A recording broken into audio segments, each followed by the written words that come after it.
सद्बुद्धि, सन्मार्ग और कार्य का संकल्प देना, अडिग रहे विश्वास तुम पर, ऐसा अंतः कर देना, मेरे हृदय में आने में तुम्हें कोई संकोच न हो। हे गुरुदेव, मुझे नज़रों से दूर कभी न होने देना। हे गुरुदेव, मुझे नज़रों से दूर कभी न होने देना। नमस्कार, गायत्री चिंतन धारा के इस सतत प्रवाह में आपका स्वागत है।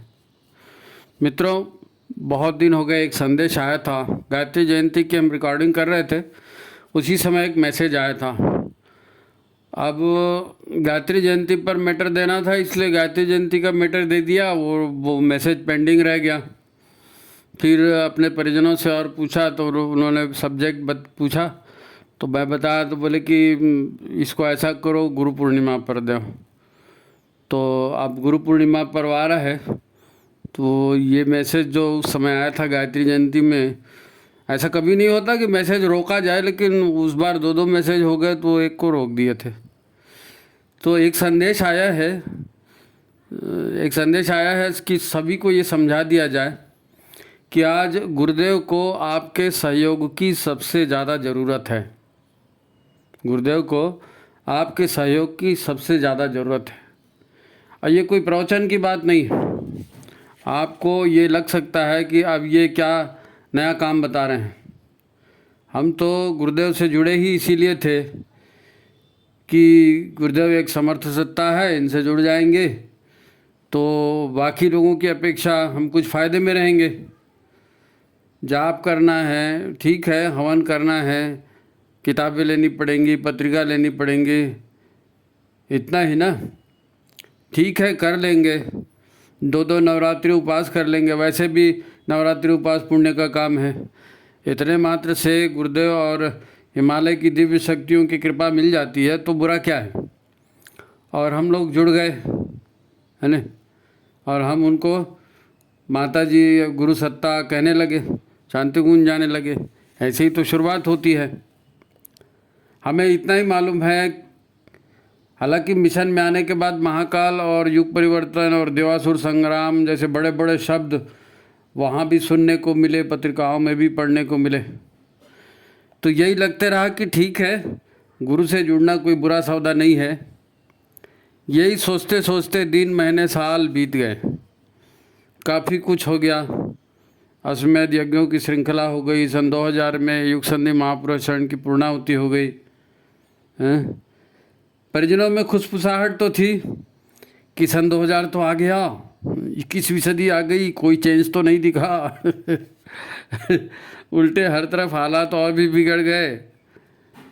अब पिछले 2 साल से वंदनीय माता जी की जन्म शताब्दी की बातें हो रही हैं, अखंड ज्योत की जन्म शताब्दी की बातें हो रही है, और इस पर कुछ कार्यक्रम भी आ रहे हैं केंद्र से।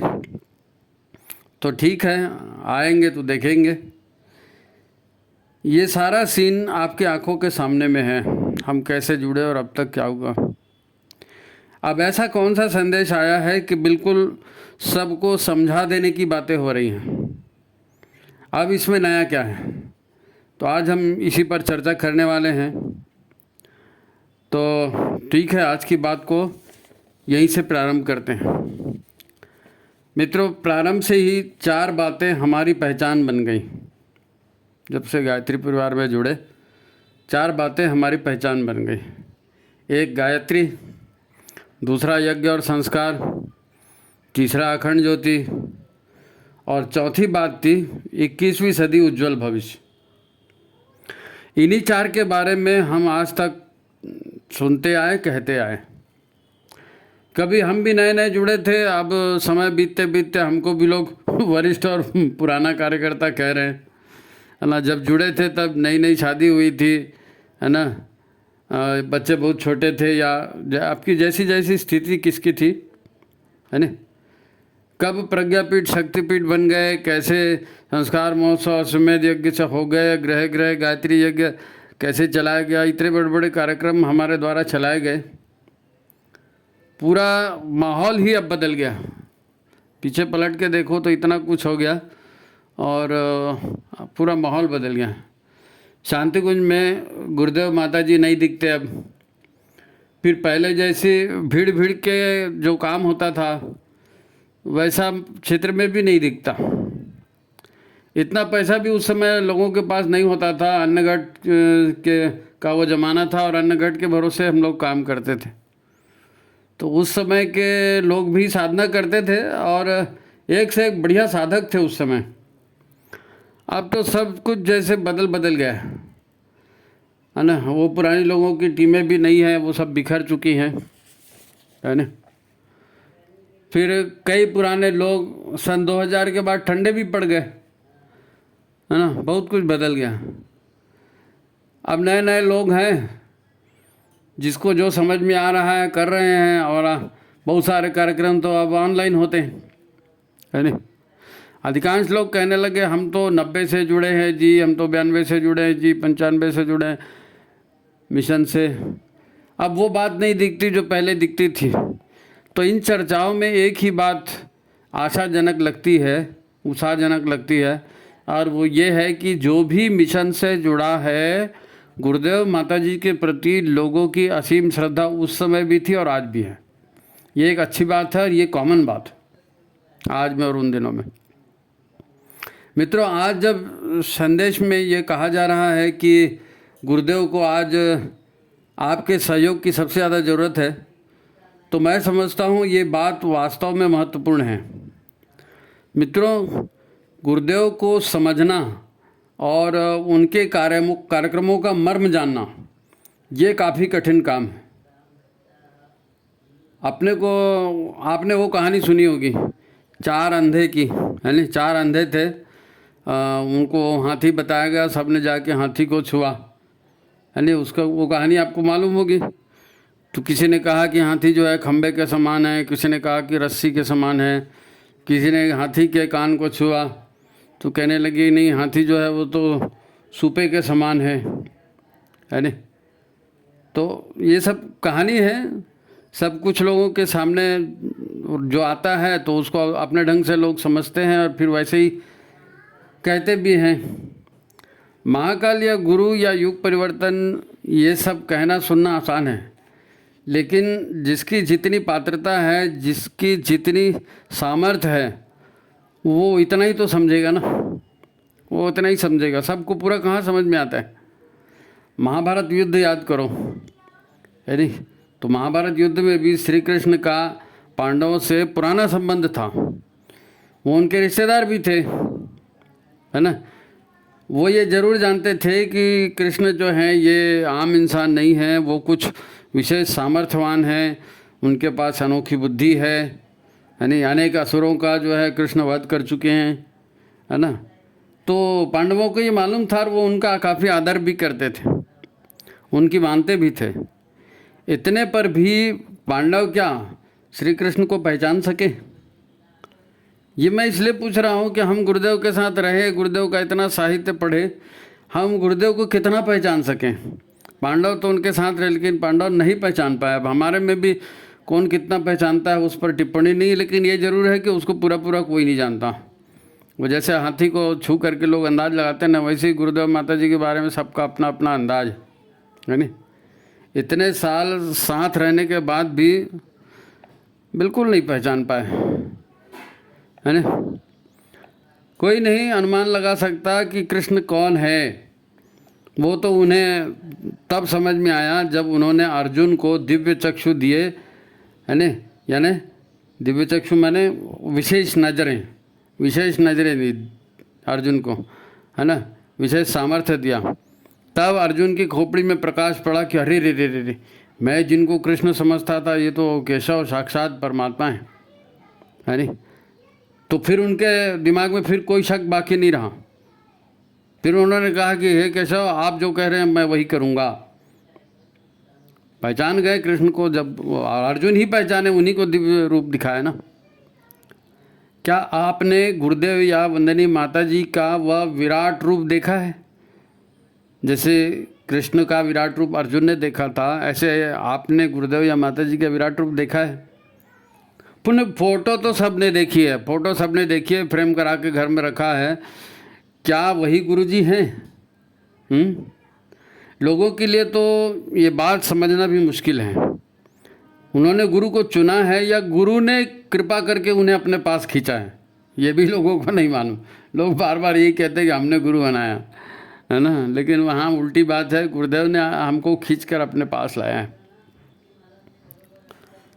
और गुरुदेव हमको बचाना चाहते थे, इसलिए खींच के पास लाए, हमको बचाना चाहते थे।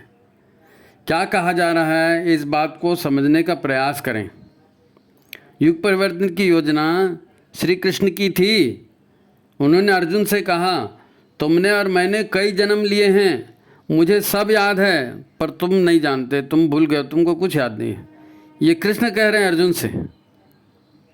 क्या ऐसा नहीं लगता कि यही बात गुरुदेव हमसे कह रहे हैं कि हम तो और तुम बहुत दिन से मिले हुए हैं, तुमको याद नहीं है, तुमको ऐसा लगता है तुम गुरु बना रहे हो, लेकिन हमारे पहले भी हम लोग एक साथ काम कर चुके हैं। ये गुरुदेव हमसे कह रहे हैं, ऐसा कभी मन में आता है? जिसने ऐसा समझा, ऐसा नहीं है कि किसी ने नहीं समझा, जिसने ऐसा समझा उसने एक सुंदर गीत बना दिया, सुंदर गीत बना दिया।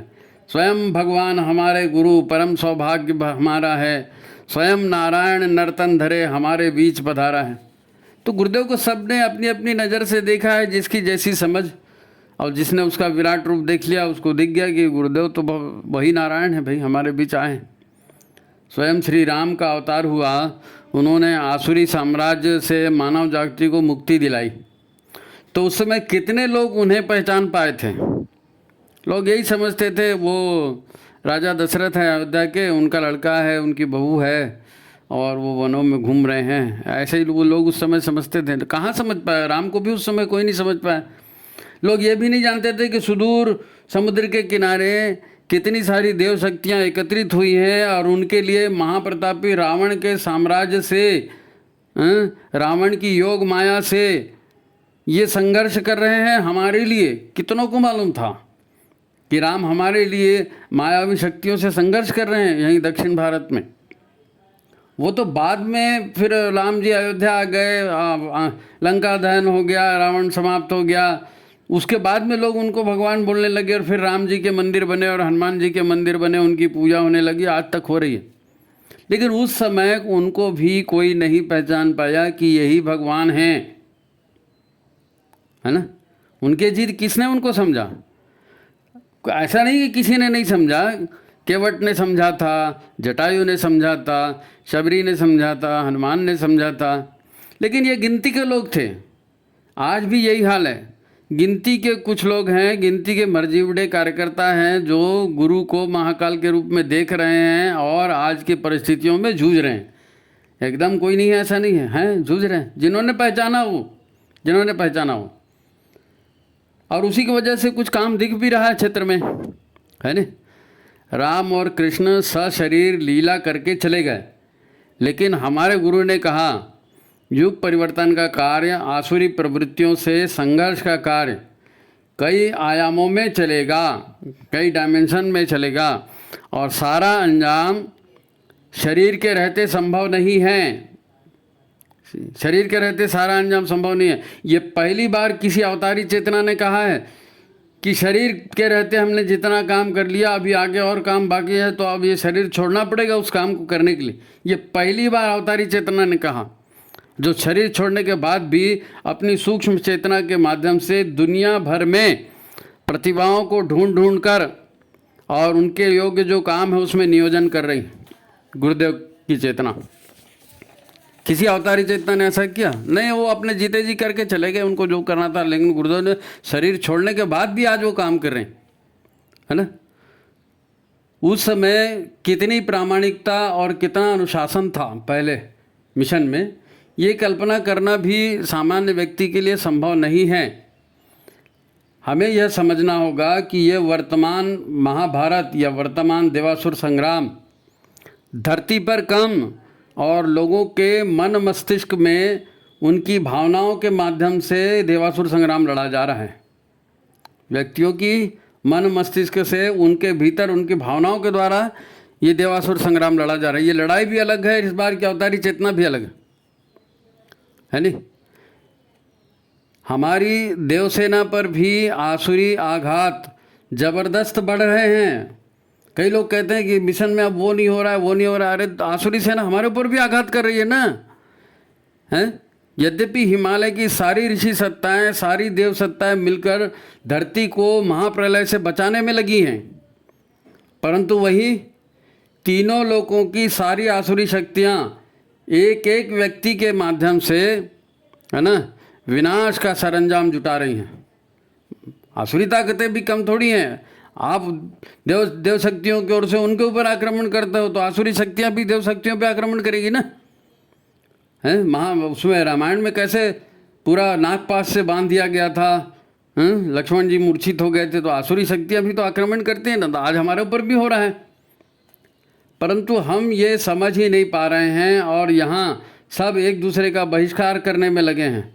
बड़े विचित्र हालात हैं हमारे भीतर, बड़े विचित्र हालात हैं। ऐसा लगता है कि अमुक करा रहे, बाबा अमुक नहीं कर रहा है, सावधान नहीं हो आप। आसुरी शक्तियाँ आपको माध्यम बना के काम करवा रहती हैं, है नहीं?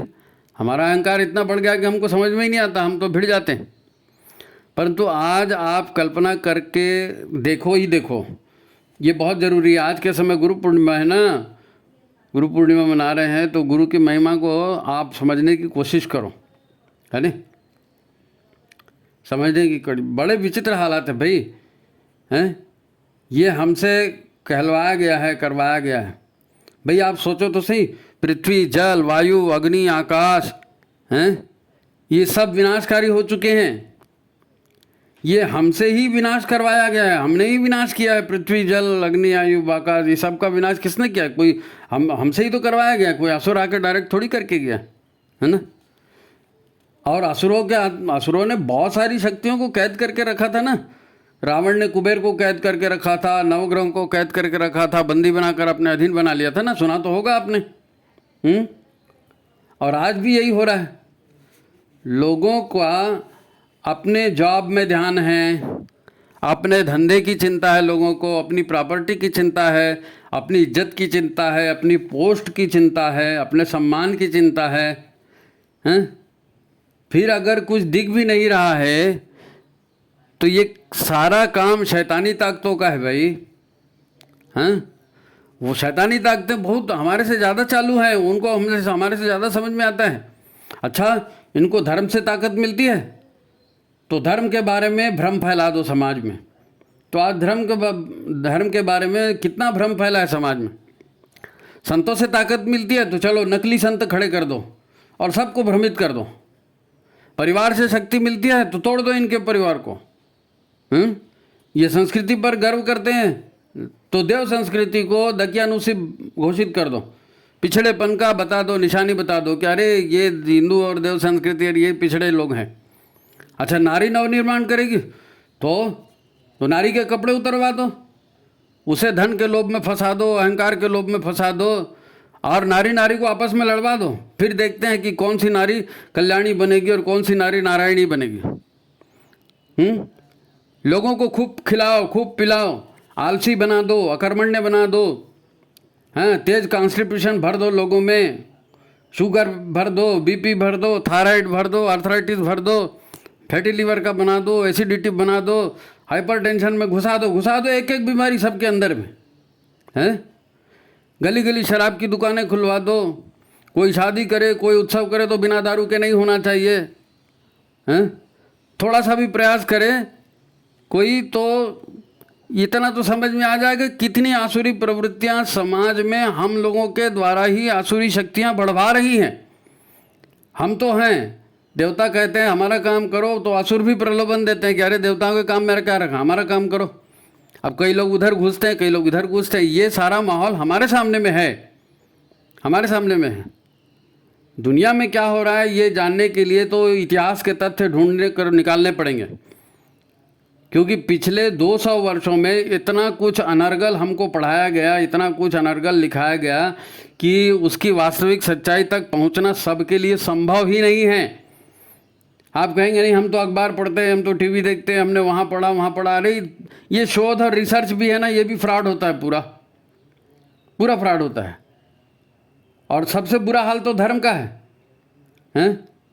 धर्म तो एक नित्य नूतन शोधों पर आधारित व्यवस्था है।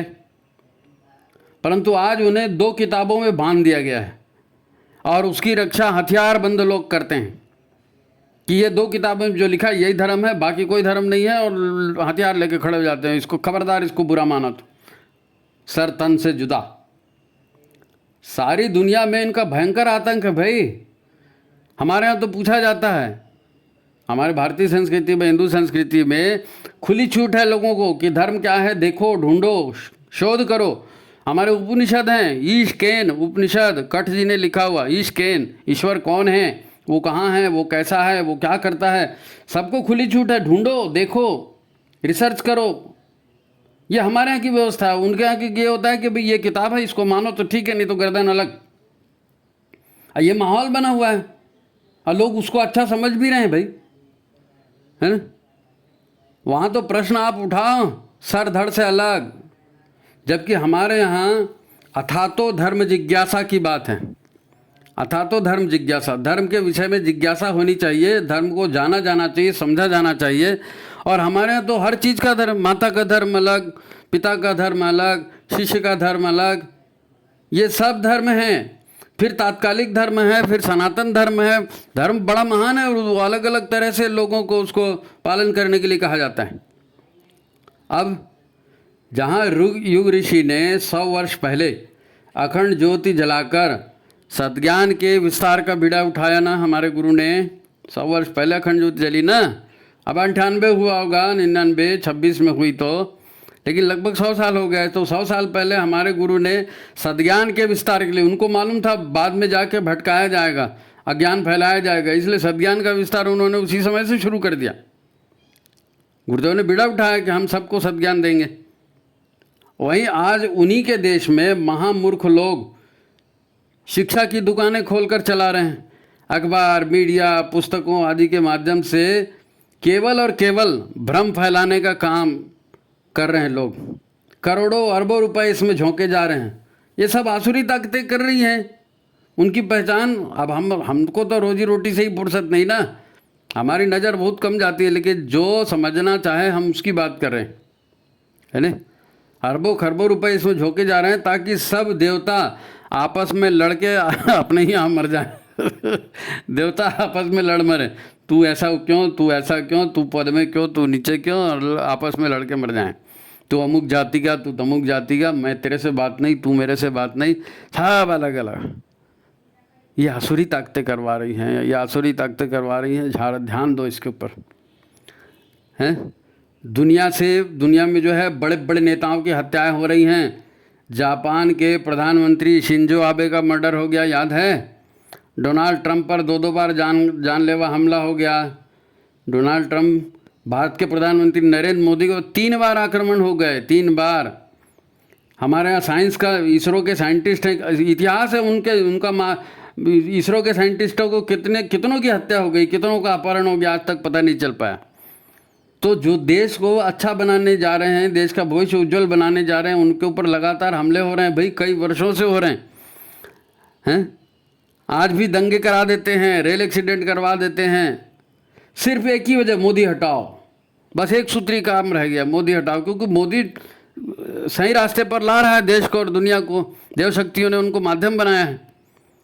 क्योंकि भारत और भारतीय संस्कृति, भारत की परिवार व्यवस्था, भारतीय नारी, इनकी नहीं चलनी चाहिए। समाज को इनसे काट दिया जाए, ये आसुरों की योजना है। अब भारतीय संस्कृति से काटेंगे, भारत की परिवार व्यवस्था से काटेंगे, भारतीय नारी को जो है दलित बना देंगे, तभी तो देश की संस्कृति नष्ट होगी ना। इनकी चली तो आसुरी शक्तियां जो है, इनका अंत निश्चित हो जाएगा।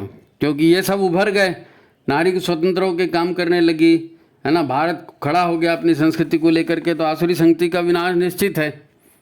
हमारा पूरा देश, है ना, पूरा विश्व छत विक्षत है, छत विक्षत है। इसे गहराई में जाकर समझना पड़ेगा। क्योंकि टीवी पर, पेपर में, इंटरनेट में ये जो भी समाचार आते हैं, आसुरी शक्तियों ने इन पर कब्जा करके रखा है। आपके पास सही समाचार पहुंचने ही नहीं पाते हैं। भ्रम का अंधकार फैला जाता है, ये ठीक नहीं है जी, वो ठीक नहीं है जी, वो ठीक नहीं है जी। हर तरफ भारत उन्नति कर रहा है, भारत दुनिया को सहायता कर रहा है, सब लोग भारत को बड़ा भी मान रहे हैं, लेकिन नहीं, ये लोग उल्टा ही प्रचार करते हैं। ताकि हमारा मनोबल टूटे, हम टूट जाएं, बिखर जाएं। सीधी सी तो बात यही है कि 99.9% लोग तो कल्पना भी नहीं कर पा रहे हैं आज की स्थिति की। सारी देव शक्तियाँ मिलकर किस प्रकार हमारे देश की रक्षा में लगी हैं, कितने बड़े बड़े खतरों से हमारा देश निपट रहा है, उधर कोई समझ ही नहीं पा रहा है। क्योंकि देव संस्कृति की रक्षा के लिए पहले देवभूमि भारत को बचाना पड़ेगा, और हमारी सरकार और हमारे संत और हमारे ऋषि और बड़े जो लोग हैं, ये भारत भूमि को बचाने में लगे हैं। देव संस्कृति कोई हवा में थोड़ी लटकेगी भाई, उसके लिए देश भी तो चाहिए, लोग भी तो चाहिए उस संस्कृति को मानने वाले। नहीं साहब, हम तो धर्म परिवर्तन कर देंगे, हम वैसा कर देंगे और फिर भारत इंशाअल्लाह तेरे टुकड़े होंगे, फलाना ठिकाना। ये सब तो बरसों से हो रहा है, किसी का ध्यान नहीं जाता, उसको कोई क्या करेगा। हो तो रहा है, दिख तो रहा है, आप नहीं देखना चाहते तो क्या करेंगे। लेकिन अब अभी गुरु की महिमा हम देखें, गुरु का काम देखें, तो ये सब समझना पड़ेगा कि गुरुदेव हमारे कहाँ कहाँ लड़ रहे हैं हमारे लिए। गुरुदेव कैसे लड़ रहे हैं आज हमारे लिए। मित्रों, ये सब काम महाकाल और माँ भगवती कर रही हैं, तो उनके फोटो पर फूलमाला चढ़ाकर आरती करना काफ़ी नहीं है। आप बात को समझो। स्वयं गुरुदेव ने लिखा है कि विश्व आज महाप्रलय के मुहाने पर खड़ा है, पर देव शक्तियों को यह महाप्रलय मंजूर नहीं है। देव शक्तियों को ये महाप्रलय मंजूर नहीं है, लेकिन परिस्थितियाँ और कष्ट जो होने वाले हैं आने वाले दिनों में, ये उससे कम नहीं होंगे। महाप्रलय जैसे ही तकलीफें आने वाली हैं, और वो हमारे लिए लड़ रहे हैं। गुरुदेव माता जी हमारे लिए लड़ रहे हैं, और उन्होंने बहुत सारे ऐसे लड़ाके विश्व भर में तैयार भी करके रखे। महासंघर्ष चल रहा है, महासंघर्ष, महासंघर्ष। वो जरूर इस धरती को विनाश से बचा लेंगे, हमारा पूरा विश्वास है। गुरुदेव बचा लेंगे धरती को महाविनाश से।